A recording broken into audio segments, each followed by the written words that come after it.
മക്കളെ, ഇന്ന് നമ്മൾ സമ്മറിയാണ് നോക്കാൻ പോകുന്നത്. The boy who harnessed the wind എന്ന സ്റ്റോറിയിലെ സമ്മറി നോക്കാം. വില്യം എന്ന മിടുക്കനും ധീരനുമായ ഒരു കുട്ടിയുടെ കഥയാണിത്. ആഫ്രിക്കയിലെ ലൊവിയിലെ ഒരു ദരിദ്ര ഗ്രാമത്തിലായിരുന്നു അവൻ താമസിച്ചിരുന്നത്. അവിടെ വൈദ്യുതി ഇല്ലായിരുന്നു. ആളുകൾ വളരെയധികം ദാരിദ്ര്യത്തോടെ കഴിഞ്ഞിരുന്ന ഒരു സ്ഥലമായിരുന്നു അവിടെയുള്ള ആളുകളെല്ലാം വളരെ ദരിദ്രരായിരുന്നു. സ്കൂളിൽ പോകുന്നത് നിർത്തേണ്ടി വന്നെങ്കിലും വില്യം പഠനം നിർത്തിയില്ല. അവൻ പുസ്തകങ്ങൾ വായിക്കുകയും പഴയ വസ്തുക്കൾ ഉപയോഗിച്ച് ഒരു കാറ്റാടി യന്ത്രം നിർമ്മിക്കുകയും ചെയ്തു. സ്കൂളിൽ പോകാനുള്ള സാഹചര്യം അവനുണ്ടായിരുന്നില്ല, ദാരിദ്ര്യമായതുകൊണ്ട് തന്നെ. കുറച്ച് കുട്ടികൾക്ക് മാത്രമേ സ്കൂളിൽ പോകാനുള്ള സാഹചര്യങ്ങളൊക്കെ ലഭിച്ചിരുന്നുള്ളൂ. അപ്പോൾ അവൻ എന്താ ചെയ്തത്? പഠനം നിർത്തിയില്ല. പുസ്തകങ്ങളൊക്കെ വായിച്ചിട്ട് പഠനം മുമ്പോട്ടേക്ക് കൊണ്ടുപോവുകയും പിന്നെ അവൻ്റെ വായനകളും പുസ്തകത്തിൽ നിന്ന് കിട്ടിയ അറിവുകളൊക്കെ ഉപയോഗിച്ചിട്ട് പഴയ വസ്തുക്കൾ വെച്ചിട്ട് അവൻ എന്ത് ചെയ്തു? കാറ്റാടി യന്ത്രം നിർമ്മിച്ചു. അവൻ്റെ കാറ്റാടി യന്ത്രം വൈദ്യുതി ഉണ്ടാക്കി ആ ഗ്രാമത്തെ സഹായിച്ചു. അവനുണ്ടാക്കിയ കാറ്റാടി യന്ത്രം വൈദ്യുതി ഉണ്ടാക്കി ആ ഗ്രാമത്തെ സഹായിച്ചു. കഠിനാധ്വാനത്തിൻ്റെയും സമർപ്പണത്തിൻ്റെയും കഥയാണ് നമ്മൾ പഠിക്കാൻ പോകുന്ന വില്യമിൻ്റെ ഈ കഥ. അപ്പം നമുക്ക് നോക്കാം. ആഫ്രിക്കയിലെ ഒരു ദരിദ്ര രാജ്യമായ മലാവിയിലെ ഒരു ചെറിയ ഗ്രാമത്തിൽ ആളുകൾ തങ്ങളുടെ വീടുകളിൽ വിളക്ക് തെളിയിക്കാൻ പോലും പണമില്ലാതെ ഇരിക്കുന്ന ആളുകൾ, അതായത് അത്രയ്ക്ക് ദരിദ്രരായിരുന്നു. സ്വന്തം വീടുകളിൽ ഒരു വിളക്ക് കത്തിക്കാൻ പോലും അവരുടെ കയ്യിൽ പണമില്ല.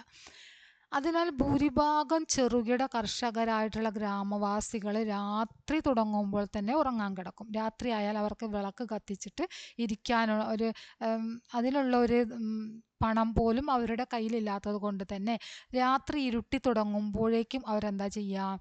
അവർ ഉറങ്ങാൻ കിടക്കും. എന്നാൽ വില്യം എന്ന ഒരു ചെറുപ്പക്കാരന് ഇരുട്ട് സ്വപ്നങ്ങൾ കാണാനുള്ള സമയമായിരുന്നു. ഇരുട്ട് എന്തായിരുന്നു? സ്വപ്നം കാണാനുള്ള സ്വപ്നം എന്ന് പറഞ്ഞാൽ ഉണർന്നുകൊണ്ട് കാണുന്ന സ്വപ്നം. എന്തെല്ലാം അവരുടെ ജീവിതത്തിൽ അവന് നേടിയെടുക്കേണ്ട കാര്യങ്ങളാണ് സ്വപ്നമായിട്ട് കാണുന്നത് കേട്ടോ. അങ്ങനെ സ്വപ്നം കാണാനുള്ള സമയമായിരുന്നു അവന്. എല്ലാവരും രാത്രിയിൽ കിടക്കുന്ന സമയത്ത് അവൻ ഉണർന്നിരുന്നിട്ട് എന്ത് ചെയ്യും? സ്വപ്നം കാണുമായിരുന്നു. വസ്തുക്കൾ ഒരുമിച്ച് ചേർത്ത് കൂട്ടിയിണക്കുന്നതിനെ കുറിച്ചും അവ വേർപ്പെടുത്തുന്നതിനെ കുറിച്ചൊക്കെ അവൻ സ്വപ്നം കാണും.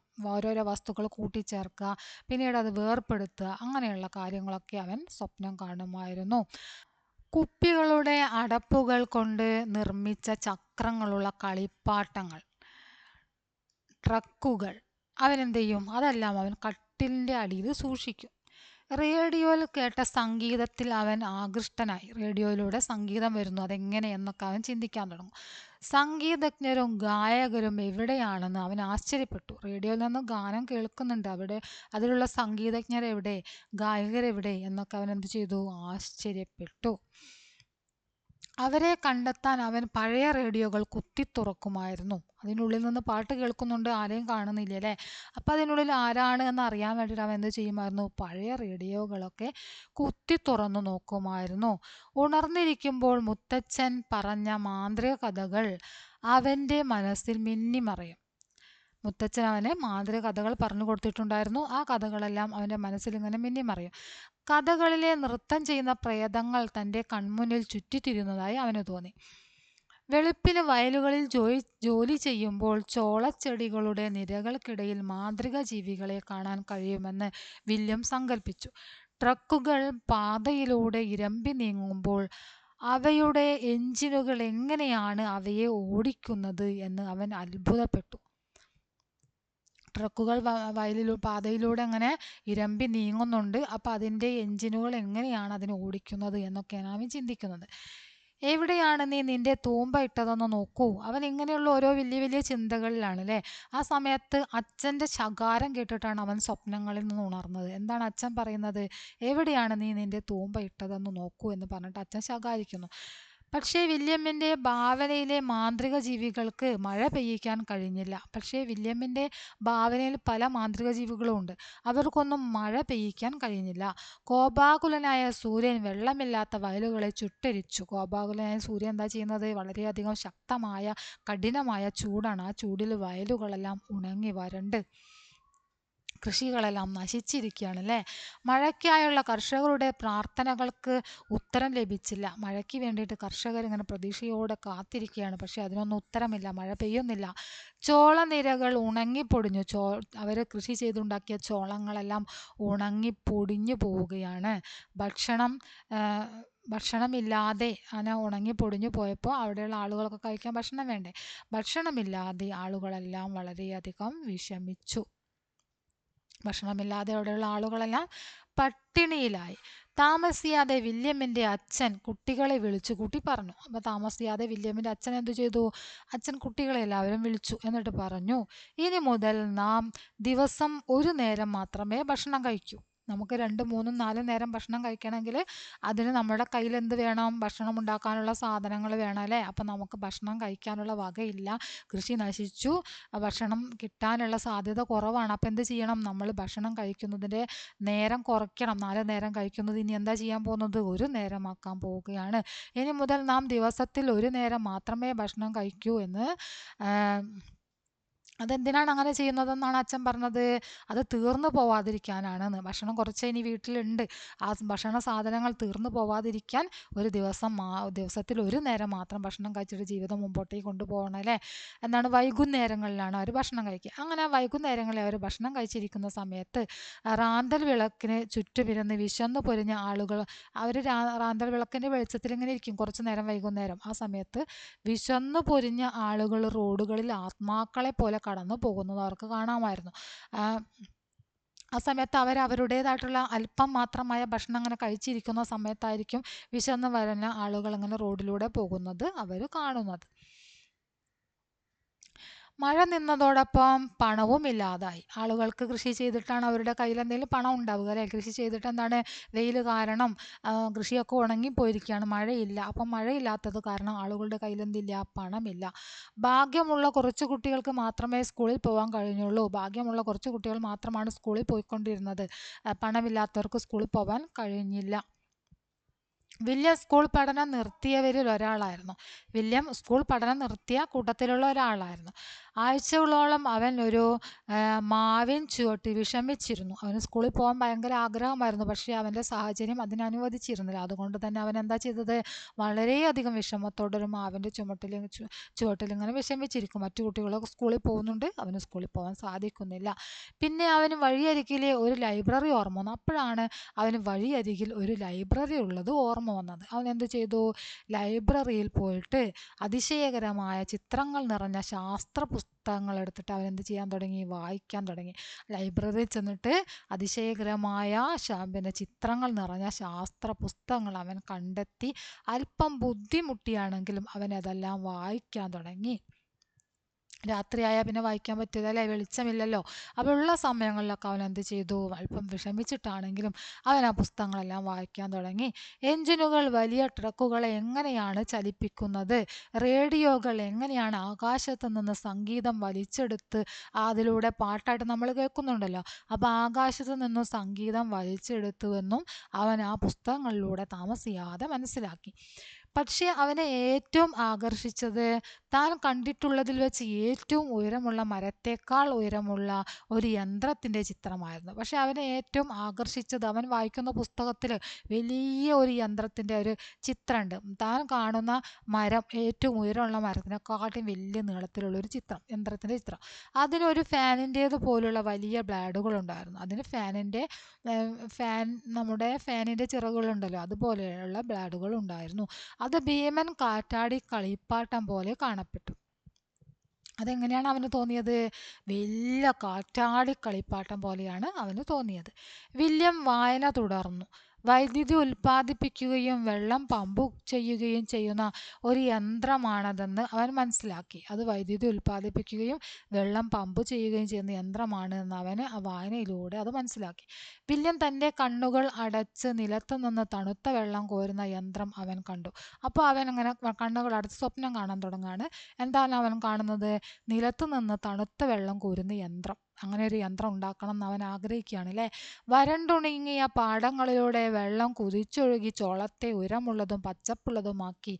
അപ്പം അവൻ സ്വപ്നത്തിൽ കാണുകയാണ് അവൻ അങ്ങനെ ഒരു യന്ത്രം ഉണ്ടാക്കുന്നു. എന്നിട്ട് എന്താണ് സംഭവിക്കുന്നത്? വരണ്ടുണങ്ങി കിടക്കുന്ന പാടങ്ങളിലൂടെയൊക്കെ വെള്ളം കുതിച്ചൊഴുകിയിട്ട് ചോളങ്ങൾക്കൊക്കെ ആ വെള്ളം കിട്ടിയതുകൊണ്ട് തന്നെ ചോളങ്ങളൊക്കെ നല്ല ഉയരത്തിലും പച്ചപ്പുള്ളതൊക്കെ ആയിട്ട് തീരുന്നതായിട്ട് അവൻ കണ്ണടച്ച് സ്വപ്നം കാണുകയാണ്. കാറ്റാടി യന്ത്രം ഒരു യന്ത്രത്തെക്കാൾ ഉപരിയായിരുന്നു. വിശപ്പിനെതിരെ പോരാടാനുള്ള ഒരു ആയുധമായിരുന്നു അത്. താൻ ഒരു വൈദ്യുത കാറ്റാടി ഉണ്ടാക്കും, വില്യം സ്വയം മന്ത്രിച്ചു. അങ്ങനെ വില്യം സ്വയം മന്ത്രിക്കുകയാണ്, സ്വയം പറയുകയാണ്. എന്താ പറയുന്നത്? ഞാനൊരു വൈദ്യുത കാറ്റാടി ഉണ്ടാക്കും. ഗ്രാമത്തിലെ ആക്രി സ്ഥലം വില്യമിനൊരു നിധി ശേഖരമായിരുന്നു. ഗ്രാമത്തിലുള്ള ആക്രി സ്ഥലങ്ങൾ, ആളുകൾ പിന്നെ ഉപയോഗശൂന്യമായ സാധനങ്ങളൊക്കെ ഒഴിവാക്കുന്ന സ്ഥലമായിരുന്നു അവൻ്റെ നിധി ശേഖരം. തൻ്റെ മഹത്തായ സ്വപ്നം സാക്ഷാത്കരിക്കാൻ സഹായിക്കുന്ന കാര്യങ്ങൾ അവൻ കണ്ടെത്തി. അതിൽ നിന്നും പിന്നെ ആക്രി സ്ഥലത്തു നിന്നാണ് അവൻ്റെ സ്വപ്നം സാക്ഷാത്കരിക്കാൻ ആവശ്യമായിട്ടുള്ള സാധനങ്ങളൊക്കെ അവിടെ നിന്ന് തിരഞ്ഞെടുത്തു. ചില വസ്തുക്കൾ, ഒരു ട്രാക്ടർ ഫാൻ അല്ലെങ്കിൽ ചില പൈപ്പുകൾ പോലെയുള്ള അതൊക്കെ അവൻ വെറുതെ എടുത്തു. ആക്രി സാധനങ്ങളാണല്ലോ അതെല്ലാം. ട്രാക്ടർ ഫാൻ അതുപോലെ തന്നെ പൈപ്പുകൾ ഒക്കെ അവൻ വെറുതെ എടുക്കാൻ കഴിഞ്ഞു. അവയിൽ നിന്ന് ബെയറിങ്ങുകൾ, ബോൾട്ടുകൾ പോലെയുള്ള മറ്റു കാര്യങ്ങൾ അവൻ നീക്കം ചെയ്തു. ശരീരത്തിലെ എല്ലാ പേശികളെയും അവന് ആയാസപ്പെടുത്തേണ്ടി വന്നു. വൈദ്യുത കാറ്റാടിക്ക് വേണ്ട ചക്രം ഒരു വലിയ പ്രശ്നമായിരുന്നു. വൈദ്യുത കാറ്റാടിക്ക് ഒരു ചക്രം വേണം, അതൊരു വലിയ പ്രശ്നമായിരുന്നു. ബാക്കിയുള്ള സാധനങ്ങളൊക്കെ അവന് കിട്ടിയിട്ടുണ്ടായിരുന്നു. പക്ഷേ ഏറെ നേരത്തെ തർക്കത്തിനൊടുവിൽ വില്യം അത് കൈക്കലാക്കി. അങ്ങനെ ഏറെ നേരത്തെ തർക്കത്തിനൊടുവിൽ അത് അവന് കൈക്കലാക്കാൻ പറ്റി. ആരുടെ അടുത്തുനിന്നാണ് വാങ്ങിയത്? വില്യമിൻ്റെ അച്ഛൻ്റെ കയ്യിൽ നിന്ന് അല്ലേ. വില്യമിൻ്റെ അച്ഛൻ സൈക്കിളിൻ്റെ ഒരു ചക്രം എടുക്കാൻ അവനെ അനുവദിച്ചു. വില്യമിൻ്റെ അച്ഛൻ സൈക്കിളിൻ്റെ ഒരു ചക്രം എടുത്തോളാൻ വേണ്ടിയിട്ട് അവനോട് സമ്മതിച്ചു. അതൊരു വലിയ ത്യാഗമായിരുന്നു. സൈക്കിളായിരുന്നു അവൻ്റെ കുടുംബത്തിലെ ഏക വാഹനം. അവൻ്റെ വീട്ടിലുള്ള ഏക വാഹനമാണ് സൈക്കിള്. അതിൻ്റെ ചക്രമാണ് അവൻ എടുത്തത്. പോകൂ. ആക്രി സ്ഥലം വീടാക്കിയിരുന്ന പക്ഷികളോടും ചിലന്തികളോടും വില്യം ആട്ടിപ്പായിച്ചു.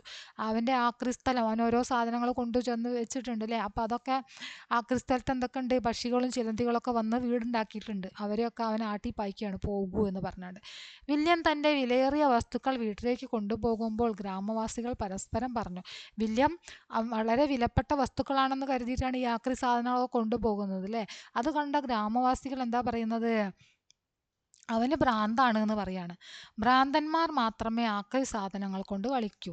ആളുകൾ പറയാണ് അവന് ഭ്രാന്താണ്, ഭ്രാന്തന്മാർ മാത്രമാണ് ഇങ്ങനെ ആക്രി സാധനങ്ങൾ കൊണ്ട് കളിക്കുന്നത് എന്ന് പറയാണ്. ആഴ്ചകൾക്ക് ശേഷം വില്യം തൻ്റെ വസ്തുക്കൾ മണ്ണിൽ അടുക്കി വെച്ചു. ആഴ്ചകൾക്ക് ശേഷം അവൻ എന്ത് ചെയ്തു? അവന് കിട്ടിയ എല്ലാ വസ്തുക്കളും അവൻ മണ്ണിൽ അടുക്കി വെച്ചു.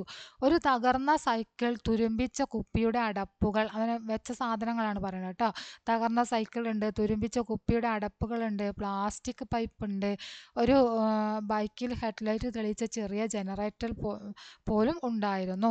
3 ദിവസത്തേക്ക് അവൻ മുറുക്കുകയും തട്ടുകയും അറ്റകുറ്റപ്പണികൾ വരുത്തുകയും ചെയ്തു. അവൻ 3 ദിവസത്തേക്ക് അവിടെ നിന്നങ്ങാണ്ട് തട്ടലും മുട്ടലും ഒക്കെ പണി ചെയ്യാണ് കേട്ടോ. അറ്റകുറ്റപ്പണികൾ ചെയ്യാണ്. കോഴി കൂവി, നായ്ക്കൾ ഓരിയിട്ടു, അയൽക്കാർ തലയാട്ടി. ആ ഭ്രാന്തൻ കുട്ടി ഇപ്പോൾ എന്താണ് ചെയ്യുന്നത്? കോഴി കൂവി, നായ്ക്കൾ ഓരിയിട്ടു, അയൽക്കാരെന്താ പറയുന്നത്? ആ ഭ്രാന്തൻ കുട്ടി എന്താണ് ഇപ്പോൾ ചെയ്യണത് എന്ന് പറയാം. അയൽക്കാർ പരസ്പരം ചോദിക്കുകയാണ്. എന്നാൽ അവൻ്റെ കസിൻ ജെബ്രിയും അതുപോലെ തന്നെ അവൻ്റെ ഉറ്റ സുഹൃത്തായിട്ടുള്ള ഗിൽബർട്ടും അവിടെ എത്തിയിട്ട് അവനോട് ചോദിച്ചു, വൈദ്യുത കാറ്റാടിക്ക് ഞങ്ങൾ സഹായിക്കണോ എന്ന് ചോദിച്ചു. ഞങ്ങൾ സഹായിക്കട്ടെ എന്ന് ചോദിക്കുകയാണ്. നിങ്ങളുടെ കോടാലികൾ എടുത്ത് എൻ്റെ പിന്നാലെ വരൂ. അപ്പോൾ അവൻ എന്താണ് ആ കൂട്ടുകാരോട് പറഞ്ഞത്? കസിനോടും കൂട്ടുകാരനോടും എന്ത് പറഞ്ഞു? നിങ്ങളുടെ കോടാലികൾ എടുത്തോളൂ, എന്നിട്ട് എൻ്റെ പിന്നാലെ വരൂ എന്ന് പറഞ്ഞു. വില്യം പറഞ്ഞു. വില്യമാണ് കേട്ടോ അത് പറഞ്ഞത്, എൻ്റെ പിന്നാലെ വരുമെന്ന്. വില്യം അവരെ കാട്ടിലേക്ക് കൊണ്ടുപോയി. എന്നിട്ട് വില്യം എന്ത് ചെയ്തു? അവരെ കാട്ടിലേക്ക് കൊണ്ടുപോയി. അവർ ഒരുമിച്ച് മൂർച്ചയുള്ള കോടാലികൾ കൊണ്ട് മരങ്ങൾ വെട്ടി നീളമുള്ള പലകകളാണ് അവർ മുറിച്ചെടുത്തത്. എന്നിട്ട് അവ ഒരുമിച്ച് അടിച്ചു ചേർത്ത് കാറ്റാടി യന്ത്രത്തിനുള്ള ഗോപുരം ഉണ്ടാക്കി. അവർ ഗോപുരം സ്ഥാപിക്കുകയും മുകളിൽ വലിയ ബ്ലേഡുകൾ ഉറപ്പിക്കുകയും ചെയ്തു. കാറ്റടിച്ച് ബ്ലേഡുകൾ തിരിയുമ്പോൾ കറങ്ങുന്ന ഒരു അസംസ്കൃത മോട്ടോർ വില്യം നിർമ്മിച്ചിരുന്നു. കാറ്റിന് ബ്ലേഡുകൾ തിരിയുന്നതിന് ശക്തിയായപ്പോൾ, അതായത് നല്ല കാറ്റായി, നല്ല കാറ്റ് കൂടിയിട്ട് ബ്ലേഡുകൾ തിരിയുന്നത് ശക്തിയായപ്പോൾ തന്നെ അവൻ മോട്ടോറിൽ നിന്നുള്ള വയറുകൾ ഒരു ബൾബിലേക്ക് ബന്ധിപ്പിച്ചു. മോട്ടോറിൽ നിന്ന് വരുന്ന വയർ എന്ത് ചെയ്തു? ഒരു ബൾബിലേക്ക് അങ്ങോട്ട് ബന്ധിപ്പിച്ചു. വെളിച്ചം, അപ്പം എന്താ ഉണ്ടായത്? വെളിച്ചം ഉണ്ടായി അല്ലേ? വെളിച്ചം പ്രകാശിക്കുന്നത് വില്യമും ജെഫ്രിയും ഗിൽബർട്ടും ആവേശത്തോടെ നോക്കി നിന്നു. വില്യമും ജെഫ്രിയും ഗിൽബർട്ടും വളരെയധികം ആവേശത്തോട് കൂടിയിട്ട് ആ വെളിച്ചം ഉണ്ടാകുന്നത് നോക്കി നിൽക്കുകയാണ്. ആ ഒരു പ്രകാശം, ബൾബ് പ്രകാശിക്കുന്നവർ അവർ കണ്ടു. ആദ്യം അത് മങ്ങി പ്രകാശിച്ചു. പക്ഷേ കാറ്റ് ശക്തി പ്രാപിച്ചപ്പോൾ അത് സൂര്യനെ പോലെ തിളങ്ങി. നന്നായിരിക്കുന്നു, കാഴ്ചക്കാരിൽ ഒരാൾ വിളിച്ചു പറഞ്ഞു. അങ്ങനെ കാഴ്ചക്കാർ ആദ്യം എന്താ പറഞ്ഞിരുന്നത്? ഭ്രാന്തനാണെന്നാ പറഞ്ഞത് അല്ലേ? അപ്പൊ കാഴ്ചക്കാരിൽ ഒരാൾ വിളിച്ചു പറയാണ് നന്നായിരിക്കുന്നു എന്ന് പറയാണ്. താമസിയാതെ എല്ലാവരും ആർപ്പു വിളിക്കാൻ തുടങ്ങി. എല്ലാവരും ആർത്തു വിളിച്ചു. ഞാൻ ഒരു വൈദ്യുത കാൽത്താടി ഉണ്ടാക്കിയിരിക്കുന്നു, വില്യം അത്യധികം ആനന്ദത്തോടെ വിളിച്ചു പറഞ്ഞു. അപ്പോൾ അവൻ ഉച്ചത്തിൽ സന്തോഷത്തോടെ വിളിച്ച് പറയാണ്, ഞാനൊരു വൈദ്യുത കാൽത്താടി ഉണ്ടാക്കിയിരിക്കുന്നു എന്നവൻ പറയാണ്. പക്ഷേ താൻ തുടങ്ങിയിട്ടേ ഉള്ളൂ എന്ന് വില്യമിന് അറിയാമായിരുന്നു. അവൻ തുടങ്ങിയിട്ടേ ഉള്ളൂ അല്ലേ, ആദ്യ പരീക്ഷണമാണിത്. തൻ്റെ കാറ്റാടിയന്ത്രം ഉപയോഗിച്ച് ഒരു ബൾബ് കത്തിക്കാൻ മാത്രമേ അവന് കഴിഞ്ഞുള്ളൂ. അവൻ്റെ കാറ്റാടിയന്ത്രം ഉപയോഗിച്ചിട്ട് അവനൊരു ബൾബ് കത്തിക്കാൻ മാത്രമല്ലേ കഴിഞ്ഞിട്ടുള്ളൂ. പക്ഷേ അവന് വലിയ വലിയ ആഗ്രഹങ്ങളുണ്ട്. പക്ഷേ അവൻ തുടക്കം കുറിച്ചു കഴിഞ്ഞിരിക്കുന്നു. താമസിയാതെ കൂടുതൽ ശക്തമായ മറ്റൊരു കാറ്റാടിയന്ത്രം, ഒരു പമ്പ് പ്രവർത്തിപ്പിക്കും. അവൻ ചിന്തിക്കുകയാണ്, അവൻ സ്വപ്നം കാണുകയാണ്. എന്താ പറയുന്നത്? ഇനി താമസിയാതെ വലിയൊരു കാറ്റാടിയന്ത്രം, അതെങ്ങനെയാണ് ഉണ്ടാവുക? ഒരു പമ്പ് പ്രവർത്തിക്കുന്നത് ഞാൻ ഉണ്ടാക്കും. എന്നിട്ട് അത് അവൻ്റെ ഗ്രാമത്തിലെ വയലുകൾക്ക് വെള്ളം നൽകും. എന്നിട്ട് ആ പമ്പിലൂടെ എന്താ സംഭവിക്കുക? ആ ഗ്രാമത്തിലുള്ള വയലുകൾക്ക് വെള്ളം നൽകും. ഒരിക്കൽ ഭക്ഷണമില്ലാതിരുന്നിടത്ത് ഭക്ഷണം ഉണ്ടാക്കും. ഭക്ഷണം ഉണ്ടാക്കാൻ കഴിഞ്ഞിരുന്നില്ല അല്ലേ? ഉണങ്ങി വരണ്ട് പോവുകയായിരുന്നു. അപ്പം ഇനി എന്താണ്? അവർക്ക് ഭക്ഷണം ഉണ്ടാക്കാൻ കഴിയും. മുത്തച്ഛൻ്റെ കഥകളിൽ കേട്ടതിനേക്കാൾ അത്ഭുതകരമായ ഒരു മാജിക് ആയിരിക്കും അത് എന്ന് അവൻ ചിന്തിക്കുകയാണ്. അത്രയാണ് നമ്മുടെ ഈ സ്റ്റോറി ഉള്ളത്. എല്ലാവരും ക്ലാസ് ഫുള്ളായിട്ട് കാണുക. നിങ്ങളുടെ അഭിപ്രായങ്ങൾ തീർച്ചയായിട്ടും അറിയിക്കുക. ലൈക്ക് ചെയ്യുക, ഷെയർ ചെയ്യുക. ഓക്കെ.